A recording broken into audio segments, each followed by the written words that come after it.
Jadon Sancho is leaving Chelsea. He's going back to Man United. I don't think he'll stay at Man United, but we couldn't agree on personal terms, so we sent him back, which is the right decision. We can't make exceptions. We need to maintain the wage structure we have, and if we start making exceptions, then other players are going to be problematic. Also, I'd like to thank Sancho, by the way. He was good for us. We're looking for a goalkeeper. Mike Mignon from AC Milan. He's on 50k a week, so that'll be easy to negotiate his wages with, and he's entering the final year of his deal, so AC Milan won't be a hassle to negotiate with either. I'm quite surprised on him being on 50k a week. I thought, after extending his deal, he'd be on like 300k, but turns out no, he's on 50k. We can just double that, so it's fine. Now, moving on to the video, I'm going to talk about some players that I think we should move on, and also talk about the Europa League a little bit, and the Champions League, and Inzaghi leaving Inter Milan. Then we'll conclude with the Club World Cup. We already knew this was going to be a busy summer, but look at the list of players who could be sold according to the Guardian Sport today. Just look at that list. Look at some of the players, a lot of them which were expected. Let's look at this list. Okay, Sanchez, Petrovic, Vega, Chilwell, Disasi, Fofana, Dewsbury Hall, Chukwuemeka, Ugochukwu, Sterling, Nkunku, Felix, Madueke. I'll be honest, of all the players in that list, the only ones I would consider keeping are Petrovic and Vega. The rest can go. I'm not that bothered about them. I made this video in August of last year saying that I thought Enzo Maresca was perfect for the Chelsea job. Conference League win, Champions League football secured. I think he's proven this season that that is in fact the case. Firstly, I think he deserves a lot of praise for the way he's instilled a calmness, a structure around Chelsea, which, let's be quite frank, it was absolute chaos when he first came in. True. I remember we sacked Poch and everyone was panicking, saying, we've gone backwards. We really didn't. Poch just had to go.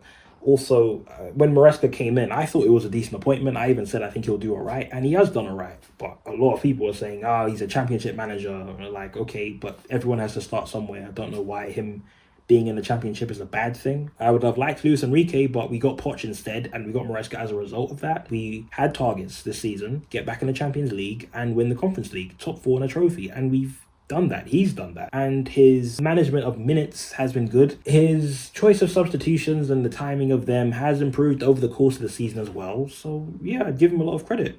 So far so good. Let's see what happens in the second season, and if it goes sour, then yes, we can talk about changing the manager, but until then, so far so good. I'm really concerned about Amorim, and I don't want to see another manager sacked. It would be horrendous to sack him. I'm starting to look at it and going, I just don't see how this is going to work. This is his first summer. He needs about 300 million spending on him. He needs about 7 players. And he's sat there talking about getting the most out of what he's got. Because that's his job. He's a coach. If he can't do that, then what difference would it make getting in new players for him? What's the difference?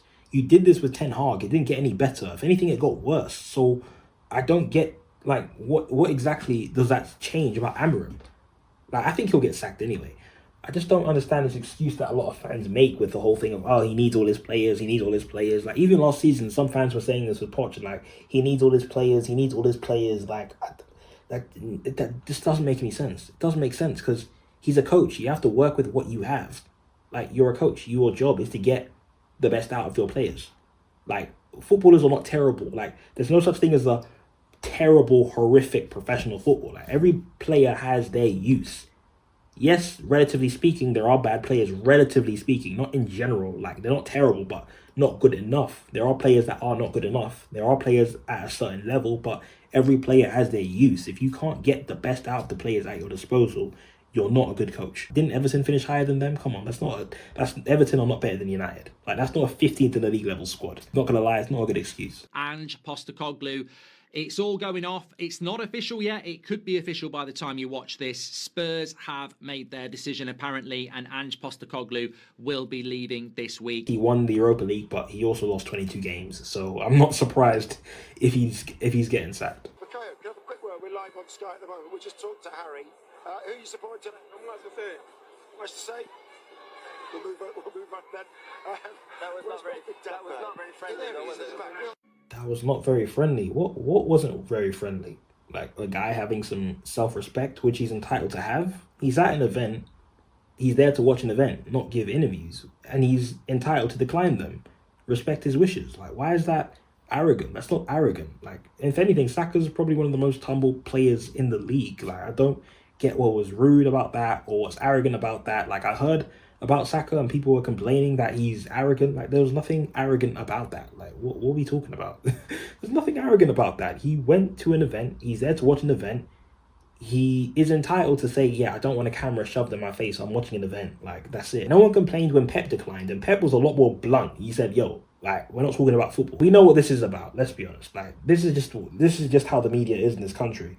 They want players like Saka to be like Kante, just to be little media darling. If you're very confident, if you are not as humble as they like you to be, then you're deemed as a player with an attitude problem. And that's just what the media is like in this country. And not just the media, like a lot of people, other fans are like that as well. Like, they talk about this. I think players like Sancho are given that as well. They're looked at as players with an attitude problem. Even Noni, like, I don't like Noni Madueke. Like, I don't like his playing style, but I don't think he has an attitude problem. Like, a lot of people look at him like he's got an attitude problem. Like, he doesn't have an attitude problem. He's just a player who's confident. He's just not as good as is confident, but he doesn't have an attitude problem. Like, this is what we deal with in England. What does this mean for Inter? I think this means it's the end of the road for a lot of these guys. I think Simone Inzaghi leaves. I think Al Hilal is almost a certainty, right? There's ways of losing. When Inter lost to City 1-0 in the Champions League final a few years ago, I think Inzaghi would have looked at that final and said, look, this is a bad day, but we played really good in this game. We went toe-to-toe with the best team in the world. We can get back to this stage. The journey's not over. Let's add a few players. Let's build. This is one of those finals that if I'm Simone Inzaghi, I'm looking at my players, I'm looking at the fashion which just got destroyed, I'm looking at the age of most of this squad, and I'm probably thinking to myself, this is it. It's the end of the line. I can't take this team any further. And I think that's exactly what happened. Like, it's official. He has left. He's left Inter Milan after 4 years, and he's done a good job over there. I do think they should have won the league, but I think Inzaghi, that's exactly what he was thinking. I think he looked at the squad and thought, I can't take it any further. And let's be honest, he's had his head turned at Saudi for a bit. Like, Saudi... Yeah, I think even if he won the league, or let's say he won the treble, I think he was going to leave anyway. It was going to happen.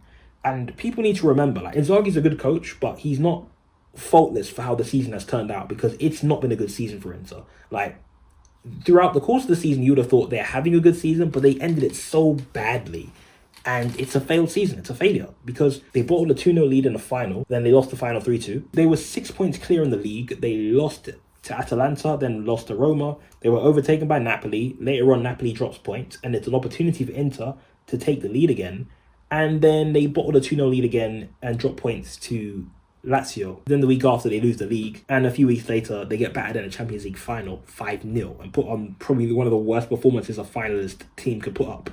So, yeah, Inzaghi had to leave at that point. Imagine what PSG would have done to Madrid. Forget imagine. We are going to see them very soon. PSG hype, bro. What do you mean PSG hype? Bro, you want to see Trent get bodied by Kvaratskhelia? You mad? And the funny thing is, PSG aren't even done. Like, they could go even further. PSG have won the quadruple. They could win the Club World Cup, the Super Cup, and then the Intercontinental Cup. That's a Septuple. Can you imagine if Barcelona made it to the final of the Champions League? Barcelona, the team that got cooked by Inter. Losing 7-6 on aggregate isn't getting cooked. The team that just lost 5-0 in the Champions League final. He's saying that as if Barcelona would have got smacked up like 10-0 or 8-0. Like, they were not going to get smacked up 10 or 8-0. Like, if anything, they'd have scored a few goals against PSG. PSG would still win. It just would have been a lot harder because Barcelona have the attack to hurt PSG. That pretty much wraps up the Ballon d'Or race. I mean, if Dembele somehow doesn't win the Ballon d'Or after winning the treble, if he doesn't win the Ballon d'Or, if it goes to Lamine Yamal or it goes to Rafinha or it goes to any other player, it will be the biggest robbery I have ever seen, even worse than last year with Vinny. But Vinny didn't deserve it last year. Also, come on, it's not going to be a robbery. What are you talking about? When I was younger, I thought the Ballon d'Or was pretty much based on individual performances. I didn't think it was a popularity contest. Dembele, he deserves to be a nominee, but if we're talking about performances, the best player this season was Lamine Yamal. Rafinha is another player who I don't know what was doing in the Ballon d'Or discussion, because he's not as good as people think he is. He's a good player, but he's not a top player. Like, he's good and he's benefiting in a system that's gotten more out of him, but let's be honest, he's not a top player. Come on, man. Like, he's a good player, but he's not a top player, and he should not be in the discussion for a Ballon d'Or. Dembele, I understand it. Lamine Yamal, personally, I think he would have deserved it, but if Dembele wins it, fair enough. Isn't it funny the way people just don't give a shit about this competition? And I haven't seen anyone on TikTok talk about it, so... And honestly, until last week, I was like, well, maybe it's because the UCL final is still to play, and that's maybe why. But now, the season is officially over, and people still don't give a shit. And the funny thing is that some top clubs like Liverpool, Barcelona, or even Arsenal aren't playing in this competition. But you know who are? Chelsea. Chelsea are actually playing. Like, how are we going to explain that they chose Chelsea over Liverpool and Arsenal? Oh, very simple. The qualification's pretty much based on what the teams have done in the last 4 years. We won the Champions League. They didn't. That simple.